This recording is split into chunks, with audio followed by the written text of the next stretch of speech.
जय श्री श्याम बच्चों, आज हम पढ़ने वाले हैं क्लास 10th का मैथ्स। इसमें हम पढ़ने वाले हैं चैप्टर नंबर 9, जो कि हमने चैप्टर नंबर 8 तक कंप्लीट कर चुके हैं ट्रिग्नोमेट्री का। अब चैप्टर नंबर 9 हमारा है applications of trigonometry. So let's start. सबसे पहले मैं आप लोगों को बताने वाली हूँ points to remember. Points to remember क्या होते हैं वो देखिए। इन पॉइंट्स को अगर हम ध्यान में रखेंगे तो देखिए, पहला पॉइंट है हमारा line of the sight is the line drawn from the eyes of an observer to the point of an object viewed by the observer। मतलब अगर हमने एक लाइन खींची हुई है तो फर्स्ट पॉइंट से एंड पॉइंट तक वो स्ट्रेट वे में होना चाहिए।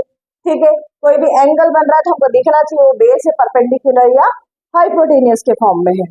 उसके बाद एंगल ऑफ एलिवेशन जो रहता है is angle formed by the line of the sight where horizontal line when the object to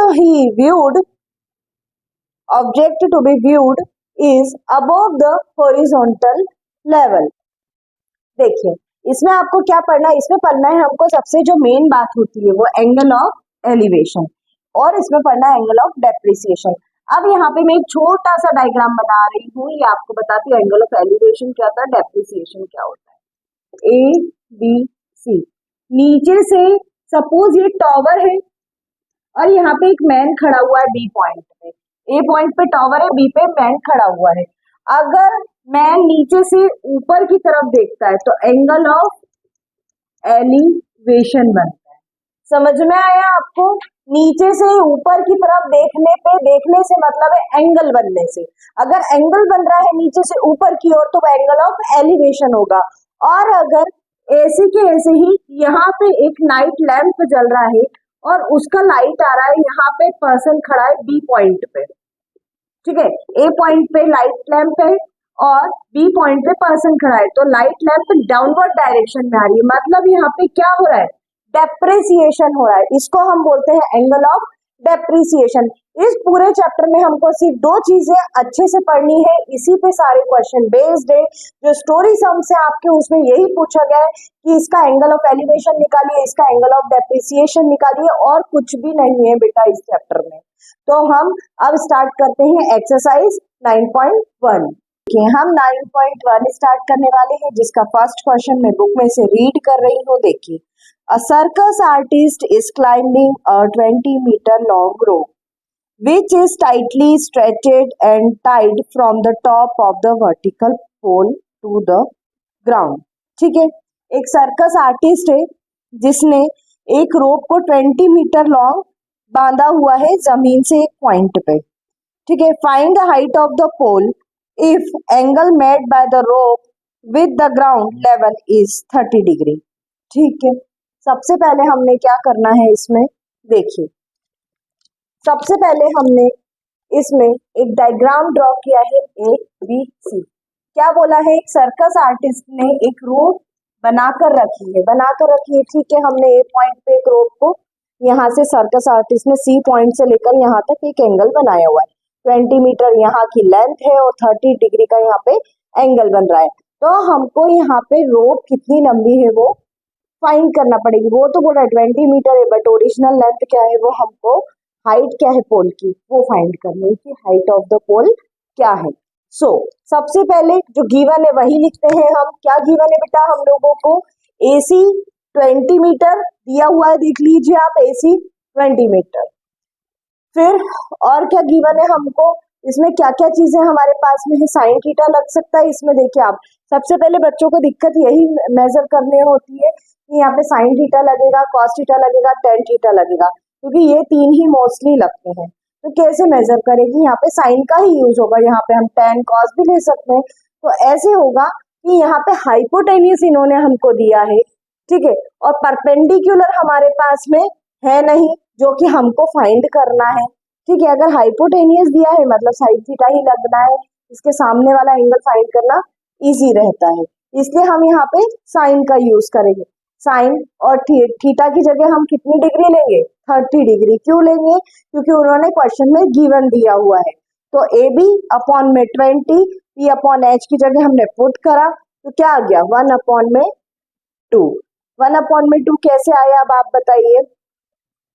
वो ऐसे आया, sin 30 की वैल्यू होती है, जब आपने टेबल बनाई थी, मैंने शॉर्ट्स में भी दिया हुआ है, sin 30 की वैल्यू होती है 1/2, वो मैंने यहाँ पे पुट करी है।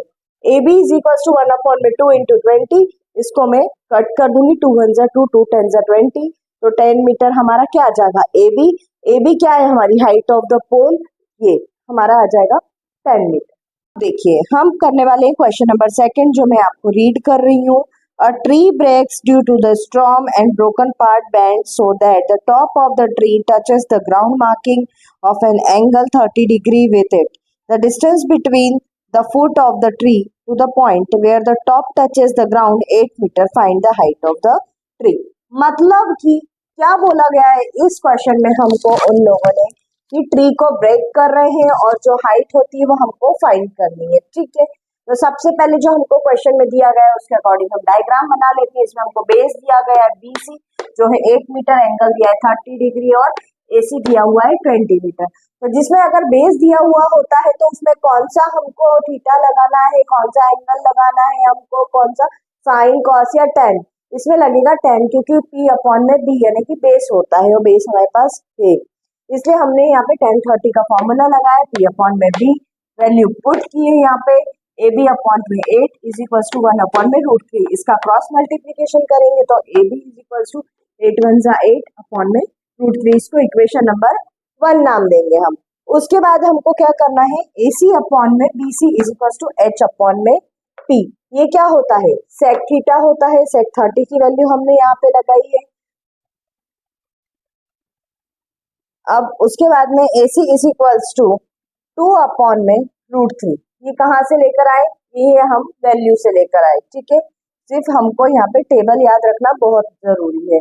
/8, इसका क्रॉस मल्टीप्लीकेशन करेंगे 8 2 जा 16/√3 हो जाएगा। देखिए यहाँ पे मैंने कर दिया डायरेक्टली, 8 2 जा 16/√3, इसको इक्वेशन नंबर 2 नाम देंगे। इक्वेशन 1 हो गई, इक्वेशन नंबर 2, तो इक्वेशन हो गई हमारे पास।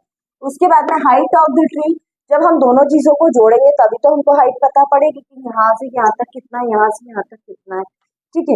तो 8/√3 प्लस 16/√3 दोनों इक्वेशंस को हमने ऐड कर दिया है, तो क्या हुआ हमारे पास 8 + 16 24, √3 को प्लस किया तो कॉमन √3 आया। उसके बाद हमने यहाँ पे रैशनलाइजेशन करा है। अगर आपके पास डिनोमिनेटर में रूट है तो ध्यान रखिए आप उसमें रैशनलाइजेशन ही करना है, ये ट्रिग्नोमेट्री के रूल्स में मैंने लिखवाया हुआ है। यहाँ पे रैशनलाइजेशन किया है हमने, तो √3/√3 24 इंटू √3 का करेंगे तो नॉर्मल, तो 24/3 8 टाइम से क्रॉस हो जाएगा, तो 8√3 हमारे पास में मीटर में ये आंसर आ जाएगा। समझ में आया। देखिए अब जो नेक्स्ट क्वेश्चन है, क्वेश्चन नंबर 3, वो मैं रीड कर रही हूँ। A contractor plans to install 2 slides for the children to play in a park.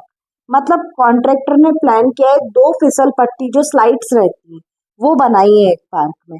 For the children below the age of 5 years she preferred to have a slide whose top at the height is 1.5 meter. मतलब कि जो 5 साल से छोटे बच्चे हैं, 5 साल तक के, उनके लिए 1.5 मीटर ऊंची स्लाइड बनाई गई है। Inclined at the angle of 30 degree, उसके लिए कितना एंगल दिया हुआ है इन लोगों ने, 30 डिग्री का, ठीक है। उसके बाद where is the elder children she wants to have a steep slide at the height of 3 meter and inclined at an angle is 60 degree. मतलब कि जिनकी हाइट ज्यादा है, जो 5 साल से ऊपर के बच्चे हैं, उनके लिए इन्होंने 3 मीटर की हाइट की स्लाइड बनाई है, जिसपे एंगल रख रहे हैं ये लोग 60 डिग्री ग्राउंड से। What should be the length of the slides in each? तो हमको क्या बताना है, दोनों की स्लाइड्स बताना है। तो सबसे पहले हम यहाँ पे डायग्राम ड्रॉ कर रहे हैं। आपको डायग्राम एक भी नहीं दिया गया है बेटा बुक में, सिर्फ क्वेश्चंस दिए गए हैं। तो मैं आपको डायग्राम ड्रॉ करके और बता रही हूँ एक्सप्लेनेशन कैसे करना है। ये देखिए, ये छोटे बच्चों की स्लाइड्स है, ये बड़े बच्चों की स्लाइड्स है। 30 डिग्री का एंगल इन लोगों के लिए बोला है, बड़े बच्चों के लिए 60 डिग्री का एंगल बोला है, ठीक है। तो अब इसको हमको बताना है कि इनकी हाइट में कितना पूरा हाइट होना चाहिए दोनों का। इसके बीच में 3 मीटर का डिफरेंस है, वो हमको समझ में आ रहा है। और जो चीजें गिवन दी है वो मैंने यहाँ पर पुट कर दी है सारी चीजों की वैल्यूज। ठीक है, तो सबसे पहले हम इन राइट एंगल ट्रायंगल यहाँ पे कौन सा एंगल लगेगा ये आप बताइए। यहाँ पे लगेगा कॉसेक। कॉसेक का फॉर्मूला क्या होता है? Sine cos tan cosec. Cosec मतलब साइन का अपोजिट। साइन का अपोजिट फॉर्मूला यहाँ पे हुआ है हाइपोटेनियस अपॉन में परपेंडिकुलर का। ठीक है, यहाँ पे हमने वैल्यू पुट करी DE upon 1.5 equals to 2। DE is equals to 2 into 1.5 meter, इसका 2 में मल्टीप्लाई करेंगे तो 3 मीटर आ जाएगा। फिर राइट एंगल ट्रायंगल ABC में अगर हम देखें, ठीक है, AC अपॉन में AB, परपेंडिकुलर अपॉन में बेस नहीं, हाइपोटेनियस अपॉन में परपेंडिकुलर, AC अपॉन में AB। यहाँ पे कॉसेक 60 डिग्री का एंगल लगाया, यहाँ पे हमने AC अपॉन में 3, 60 डिग्री की वैल्यू क्या होती है? 2 अपॉन में √3। AC is equal to 2 upon में √3 इंटू 3 मीटर। तो आंसर क्या आया हमारा फाइनली? 2 into √3 metre. क्लियर है इतना आप लोगों को? अब हम बढ़ते हैं आगे। इसमें हमको उन लोगों ने क्या बोला था कि छोटी स्लाइड 30 डिग्री की है, बड़ी स्लाइड 60 डिग्री की है, इसकी हाइट 1.5 है भैया यहाँ तक की, और ये 3 मीटर ऊंचा होना चाहिए और ये सिर्फ 1.5 ही होना चाहिए। तो जो 1.5 ही निकला हमारा और इसकी हाइट जो 3 मीटर दी थी, तो दोनों के बीच में कितना डिफरेंस है और दोनों की हाइट जमीन से कितनी है? तो इसका आंसर हम देयरफॉर करके लिख देते हैं। Length of 2 slides are 3 meter. दोनों स्लाइड्स की लेंथ उन्होंने जमीन से 3 मीटर रखी है एंड 2√3 मीटर रिस्पेक्टिवली। एक की तो 3 मीटर है और दूसरे की 2√3 मीटर है। अब देखिए क्वेश्चन नंबर 4 जो है वो मैं आपको रीड करके बता रही हूँ। The angle of elevation at the top of the tower from the point on the ground which is 30 meter away from the foot of the tower 30 degree. Find the height of the tower. इसमें हमको क्या find करना है? Height of the tower find करना है। कैसे करते हैं देखिए। सबसे पहले हमने एक डायग्राम ड्रॉ किया है। ABC 30 डिग्री का एंगल है, 30 मीटर बेस है, बेस दिया हुआ है मतलब tan थीटा दिया हुआ है हमको क्वेश्चन में। हमने वैल्यू पुट कर दी P अपॉन में B, AB अपॉन में CA, tan 30। अब इसमें हम tan 30 की वैल्यू लगाते हैं 1 अपॉन में √3। तो क्या आया? H is equal to √30 upon में √3। जैसा कि मैंने बताया है कि डिनोमिनेटर में हमको रैशनलाइजेशन करना पड़ता है, हमने रैशनलाइजेशन करा और हमारे पास क्या आ गया? tan√3 metre. अब हमारा जो हाइट ऑफ द टावर आ गई वो क्या आ गई? tan√3 metre. ये क्वेश्चन 4 हमारा यहाँ पे खत्म होता है। अब हम करने वाले हैं क्वेश्चन नंबर 5। इसके पहले मैं आपको रीड कर देती हूँ क्वेश्चन नंबर 5। क्या है question number 5? The kite is flying at a height of. देखिए जो नेक्स्ट क्वेश्चन है क्वेश्चन नंबर 5, जो काइट वाला क्वेश्चन है, आप बुक में देख लीजिएगा, पढ़ लीजिएगा। उसमें क्या दिया हुआ है वो मैंने आपको डायग्राम में ड्रॉ कर दिया है। इसमें क्या चीजें दी गई हैं हमको? OAK। क्या दिया हुआ है? OAK। अब हमने यहाँ पे ABC क्यों नहीं लिया? ABC इसलिए नहीं लिया, आप क्वेश्चन रीड करिए, आपको खुद समझ में आ जाएगा। A to K की डिस्टेंस कितनी है? 60 मीटर। इधर एंगल कितने का बन रहा है? 60 डिग्री का बन रहा है। यहाँ से O से K तक की डिस्टेंस क्या है? X है। ठीक है, अब उसके बाद में हमको क्या करना है? In triangle AOK we have AK upon OK sine 60 degree. Sine 60 का फॉर्मूला लगाया, 60 अपॉन में K is equals to 60 degree का फॉर्मूला √3 अपॉन में 2 हमने पुट करा। उसके बाद में क्या आएगा? लेंथ ऑफ द स्ट्रिंग हमारी जो आई है वो लास्ट में बताया है मैंने यहाँ पे। X is equals to 60 into 2 upon में √3। 2 अपॉन में √3 मैंने क्यों किया? क्योंकि रेसिप्रोकल हो गया, यहाँ पे X उधर चला गया, ये इधर आ गया। उसके बाद में 6 2 जा 12 120 अपॉन में √3। अब इसका मैं रैशनलाइजेशन कर रही हूँ, आपको शुरू से बता रही हूँ। अगर आप ट्रिग्नोमेट्री सॉल्व कर रहे हैं और अगर डिनोमिनेटर में रूट आ रहा है then you solve the rationalization. Rationalization करा 120 अपॉन में √3 एंड नॉर्मल 3 के टेबल से कट जाएगा, 40 √3 मीटर हमारा आंसर आ जाएगा। मतलब जो लेंथ ऑफ स्ट्रिंग है जो फ्लाइंग काइट की वो 40 √3 मीटर आ जाएगी। यहाँ पे हमारा 5th क्वेश्चन आंसर खत्म है। अब देखिए क्वेश्चन नंबर 6 जो है वो मैं बुक में से आपको रीड कर देती हूँ, उसके बाद हम समझते हैं। ठीक है, 1.5 metre tall boy is standing at some distance from 30 meter tall building. एक 1.5 मीटर का एक लंबा लड़का है जो 30 मीटर लंबी बिल्डिंग के पास खड़ा है। वहां से angle of elevation from his eyes to the top of the building increases from 30 degree. वहां से एंगल ऑफ एलिवेशन कितना बन रहा है? 30 डिग्री का बन रहा है to 60 degree. He walks towards the building, find the distance he walk toward the building. ठीक है, जब वो चलता है तो डिस्टेंस फाइंड करना है कि वो कितनी दूरी पे चला है, कि 30 डिग्री का एंगल 60 डिग्री में कन्वर्ट हो गया है। सो let's start for the solving. सबसे पहले देखिए, मैंने यहाँ पे क्या बताया, now triangle A R Q. हमने यहाँ पे एक ट्रायंगल बनाते हैं ए आर क्यू।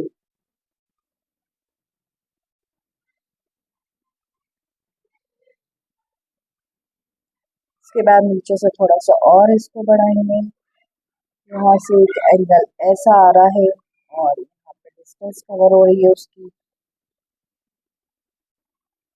यहाँ पे बन रहा है 30 डिग्री का एंगल, यहाँ पे बन रहा है 60 डिग्री का एंगल। यहाँ से यहाँ तक की दूरी है 1.5 मीटर। इस पॉइंट को नाम क्यू दे रही हूँ, इसको दे रही हूँ मैं नाम आर। ये हमारा है पी, ये है हमारा एल। इसको बोल रहे हैं हम एम एंड इसको बोल रहे हैं हम O, and that is point A. Clear है? अब देखिए, अब क्या कर रहे हैं, सबसे पहले हम डायग्राम ड्रॉ करना मैं भूल गई थी तो अब बनाए। अब देखिए, now from triangle ARQ and ARP we have ARQ ARP, दोनों एंगल्स की बात हो रही है। क्लियर है? सबसे पहले QR और AR में हम cot 60 लगा रहे हैं। cot 60 क्या होता है? tan का अपोजिट होता है, बेस अपॉन में परपेंडिकुलर। क्लियर है? QR अपॉन में AR 1 अपॉन में √3। Then QR is equal to AR upon में √3। इक्वेशन नंबर हमारी फर्स्ट बन गई। अब cot 30 की वैल्यू हमको PR वाले एंगल में लगाना है। इसमें लगाई हमने वैल्यू, तो क्या आया? PR अपॉन में AR इज इक्वल टू √3। तो PR is equal to √3 AR। Clear हो गया इतना? ये इसका मल्टीप्लीकेशन किया हमने और कुछ नहीं किया। अगर डिनोमिनेटर में कुछ भी नहीं है तो आप इनविजिबल वाली लगा सकते हैं। तो PR is equal to √3 AR। From equation 1 and 2 we get PQ is equals to PR minus QR। PR minus QR, देखिए PR minus QR, अगर इतने में से हम इतने को लेस करेंगे तो इतना पोर्शन हमारे पास आ जाएगा। तो देखिए हमारे पास PQ कितना आ रहा है? √3 AR माइनस AR अपॉन में √3। √3 का मल्टीप्लाई करेंगे नॉर्मली 3 आ जाएगा। 3 माइनस 1 AR, तो 2√3 AR अपॉन में 3। अब जो हमारे पास 2√3 अपॉन में 3 आ रहा है, इसमें 28.5 का हमको मल्टीप्लाई करना पड़ेगा। इसका मल्टीप्लाई हमको क्यों करना पड़ेगा? क्योंकि ये होता है जो क्वेश्चन में आपको दिया हुआ है, जो क्वेश्चन मैंने रीड करा है उसके अकॉर्डिंग यहाँ से वैल्यू निकली है 28.5 इज इक्वल्स टू 19√3। अब हमारा AR में हमको 28.5 हमने कैसे निकाला है वो मैं आपको ब्रैकेट में भी मैंने समझाया हुआ है, बता ही देती हूँ। AR इज इक्वल टू 30 में से 1.5 को लेस करूंगी मैं तो 2.5 आ जाएगा। क्लियर है? 30 में से 1.5 को लेस करने पे 2.5 आया।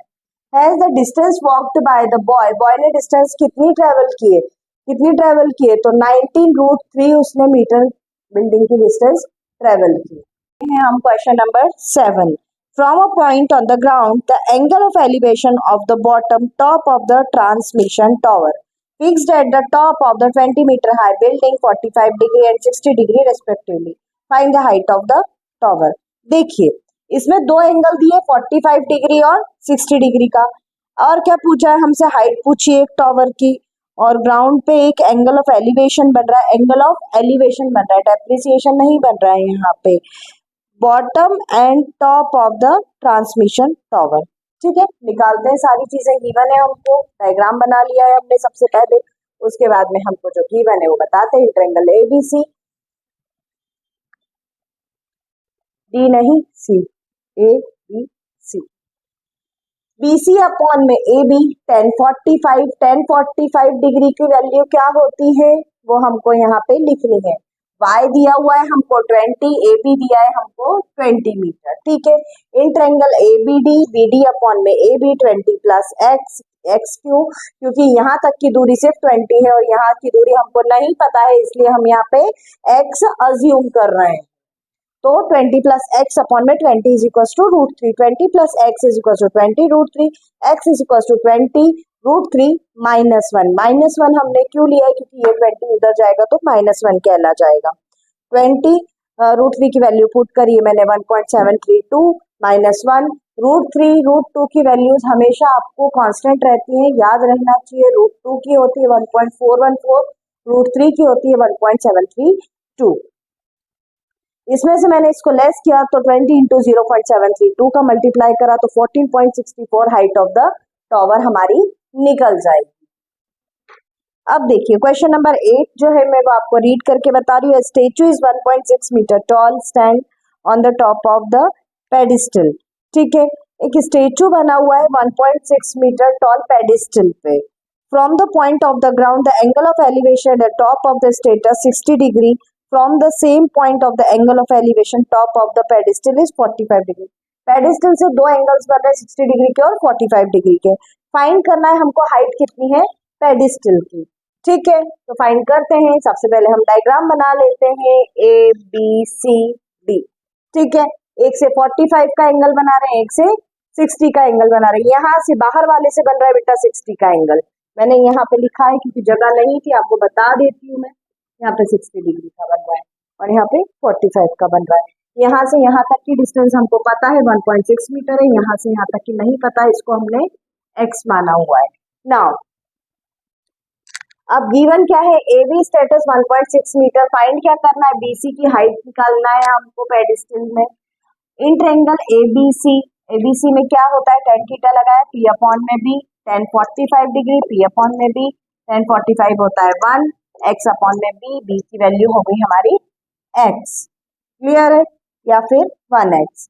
इन ट्रायंगल एडीसी p अपॉन में b tan 60, x plus 1.6 root three, x plus 1.6 है तो x रूट थ्री हमारा इधर आ जाएगा, x प्लस 16 इधर आ जाएगा, root three X minus X, तो x minus root three minus one कितना हो जाएगा, x is equals to 1.6 upon में रूट थ्री माइनस वन।